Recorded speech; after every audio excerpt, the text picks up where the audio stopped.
December 21st, 1944. The snow-covered forests of Belgium had become a frozen nightmare. A 19-year-old kid from upstate New York found himself staring down an entire German armored column. And what happened next would become one of the most insane displays of courage in military history. This wasn't some seasoned veteran with years of combat experience. This was a teenager who'd been in Europe for barely a few months, and he was about to do something that would leave even hardened soldiers speechless. The Battle of the Bulge was Hitler's last desperate gamble, and on that freezing December morning, one young American soldier was all that stood between his brothers in arms and total annihilation.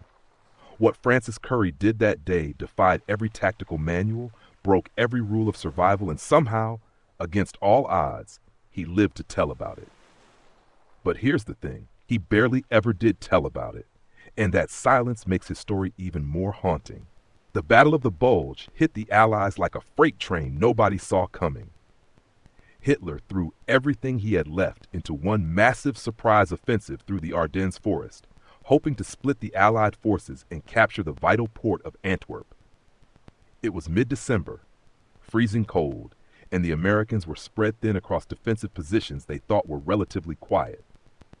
Company K of the 120th Infantry Regiment, part of the 30th Infantry Division, was holding a sector near Malmedy, Belgium. This wasn't supposed to be a hot zone. These guys were told they'd get some rest, maybe rotate back for a bit.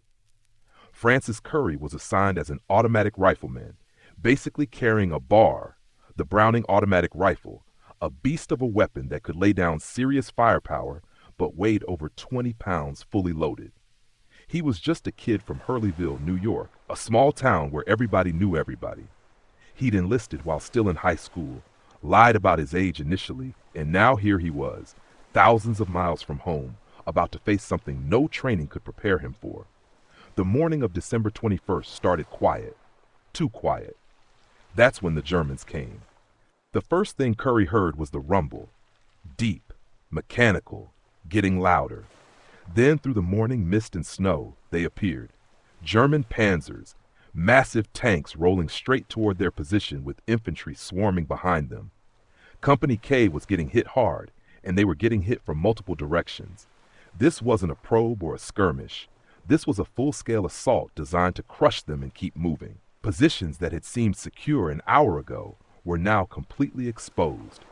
American soldiers were scrambling, trying to set up defensive lines, but the sheer force of the German attack was overwhelming.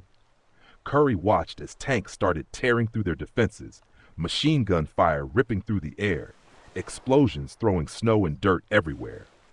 Men were going down, screaming for medics, and the German infantry kept pushing forward. The company was in serious danger of being completely overrun. Most soldiers in that situation would find cover and try to survive. Most commanders would order a retreat to regroup. But Currey saw something that changed his calculation entirely. His friends, the guys he'd trained with and fought alongside, were trapped. Some were wounded, unable to move, and the German advance was going to roll right over them. He grabbed a bazooka from a position that had just been abandoned and made a decision that should have gotten him killed. Currey moved out into the open, completely exposed, carrying that bazooka like it was the only thing that mattered. The bazooka was effective against tanks, but using it meant you had to get close, real close, and you had to stand still long enough to aim and fire. Every German soldier in the area could see him. He was a target, lit up like a billboard, and they opened fire immediately. Bullets were snapping past his head, kicking up snow around his feet. But he planted himself, took aim at the lead Panzer, and fired. Direct hit. The tank lurched, smoke pouring from its hull, and the German advance on that side stalled. But one tank down meant nothing when there were more rolling in. He reloaded, moved to another position, and fired again. Another hit. The Germans couldn't believe what they were seeing. This lone American soldier standing in the open, taking on their armor like he had a death wish. Their machine gunners were trying to zero in on him. Infantry was advancing to flank him, but Currey kept moving, kept firing. He knocked out multiple German positions, disrupted their entire attack formation on that flank, and bought his company precious time. But here's where it gets even crazier. The bazooka ran out of ammunition, and the Germans were still coming. Most soldiers would have pulled back at that point. Mission accomplished, tanks stopped, time to get to safety. But Currey saw a German machine gun nest that had been set up and was pinning down his entire unit. He couldn't reach them with the bazooka, and his bar was back at his original position. So he did something absolutely wild. He charged the German position, alone, through open ground, under fire. He rushed that machine gun nest, caught the German crew off guard, and somehow managed to overrun them. He grabbed their MG-42, the German machine gun that could fire over 1,200 rounds per minute, and turned it on the advancing German infantry. The roles had completely reversed. Now it was German soldiers diving for cover as one of their own weapons got turned against them. Currey was firing in controlled bursts, sweeping across their formation, and the German advance on that sector ground to a halt. They had no idea how many Americans were actually fighting back, because this one kid was doing the work of an entire squad. But the ammunition for the German gun eventually ran low, and Currey wasn't done yet. There were still wounded Americans trapped between the lines, and nobody else was in position to reach them. This is the part that really shows what kind of person Francis Currey was. He could have stayed in cover. He'd already done more than anyone could have expected. But he looked out at those wounded men, guys calling for help, bleeding out in the snow, and he couldn't leave them. So he went back out, into the open, again. German snipers were still active, artillery was still falling, and the risk of getting hit was almost certain. But Currey moved from wounded soldier to wounded soldier, dragging them back to cover, applying whatever first aid he could, and getting them out of the kill zone.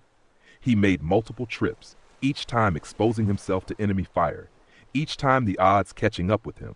But somehow, impossibly, he kept moving. He pulled 5 wounded men to safety, guys who would have died if he hadn't made that choice. The Germans were so focused on stopping him that it actually took pressure off other parts of the American line, allowing Company K to stabilize and regroup. By the time Currey finally made it back to friendly lines, he'd been fighting nonstop for hours, using 3 different weapon systems, destroying enemy armor, eliminating infantry positions, and saving multiple lives. He was covered in dirt and blood, exhausted beyond measure, but his company was still in the fight because of what he'd done. When the battle finally ended and Company K secured their position, the other soldiers couldn't stop talking about what they'd witnessed. Officers started piecing together everything Currey had done, and the recommendation for the Medal of Honor went up the chain almost immediately. This wasn't some exaggerated war story or something that got blown out of proportion. Multiple witnesses confirmed every single action. The teenager from upstate New York had single-handedly changed the outcome of an engagement that could have collapsed the entire sector. On July 26, 1945, 7 months after that frozen December day, Major General Leland Hobbs presented Technical Sergeant Francis Currey with the Medal of Honor at Camp Oklahoma City near Reims, France. The war in Europe was over. Currey stood there with the actual weapons he'd used during the battle, a bazooka, a machine gun, his rifle, physical proof of what had happened. He was one of the youngest soldiers to receive the nation's highest military honor during World War II. Photographers captured the moment, and you can see it in his face. He wasn't proud or boastful. He looked uncomfortable with the attention. That's what made him different from a lot of heroes. He never saw himself as one. To him, he was just doing what needed to be done, what any soldier would have done for their brothers. But that's not true, and everyone who was there knew it. What Francis Currey did that day went beyond duty, beyond training, beyond anything rational. After the war, Francis Currey came home and did something that seems almost impossible for someone with his story. He lived a quiet life. He worked for the Veterans Administration, helping other vets get the benefits and support they deserved. He married, raised a family, and rarely spoke about what happened in Belgium. When people asked about his Medal of Honor, he'd brush it off, change the subject, or give the shortest answer possible. He wasn't being modest for show. He genuinely didn't want to be defined by that one day, no matter how extraordinary it was.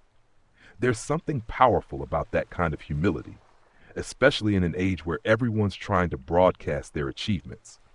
Currey lived until 2019, passing away at the age of 94.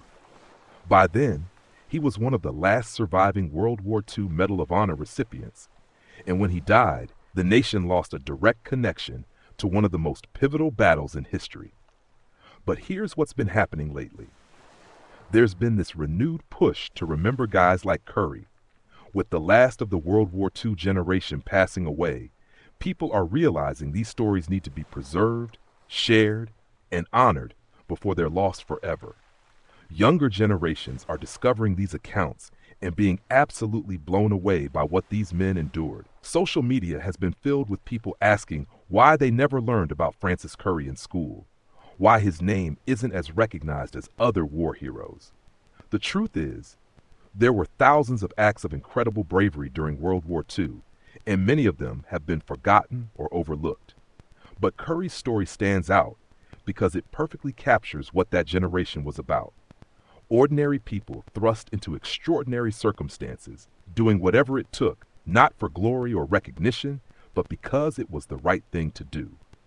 That 19-year-old kid standing in the snow, facing down German tanks with nothing but courage and a refusal to abandon his brothers, that's the America that fought and won World War II. And now, 75 years later, we're finally starting to understand just how remarkable these stories really are. Francis Currey never wanted to be a hero, but that's exactly what he was, and his legacy deserves to be remembered.